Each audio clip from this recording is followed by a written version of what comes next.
I love everything. Fire spreading all around my room. My world's so bright, it's hard to breathe. Hello students, কেমন আছো তোমরা? আজকে আমরা একটা biology practical তোমাদের করে দেখাবো। So let's proceed. হ্যালো, এইবার আমরা একটা চিকেনের হেডকে ডিসেক্ট করব। ফার্স্ট আমরা আপার জ থেকে লোয়ার জটা সেপারেট করছি with the help of scissors.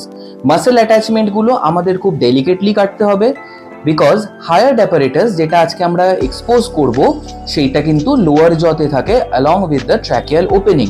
তো এখানে আমরা কিছু muscle tissue, skin tissues, fat tissues remove করছি যাতে প্র্যাকটিক্যালটা আমরা ইজিলি এক্সিকিউট করতে পারি।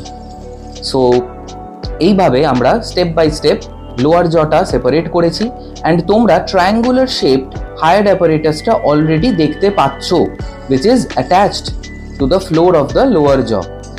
দেখো স্টুডেন্টস, এইখানে আমরা ট্র্যাকিয়াল ওপেনিংটা এক্সপোজ করেছি যেটা হায়ার অ্যাপারেটাস সাপোর্ট করে। Finally after cleaning the tissues we have the hyoid apparatus. তো এইখানে আমরা দেখছি this is the entoglossal process, this is the basihyoid, this is the urohyoid and this is the rami of the hyoid. Hyoid apparatus কিন্তু আমাদের ফাউলের, রেপটাইলসদের, ম্যামালসদের সবার থাকে। Birds, reptiles, ম্যামালসে এই cartilaginous স্ট্রাকচারটা helps in respiration, swallowing and opening and closing of the trachea, যেটা কিনা vital একটা life প্রসেসের পার্ট। তো এই স্ট্রাকচারটা যদি ব্রোকেন হয় বা ড্যামেজড হয়, ওদের কিন্তু ফিডিং, রেসপিরেশন, মেকিং সাউন্ডস আর ভোকালাইজেশনে প্রবলেম হবে। So that was our dissection today.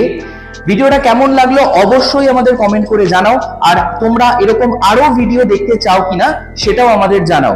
Thank you, all the best.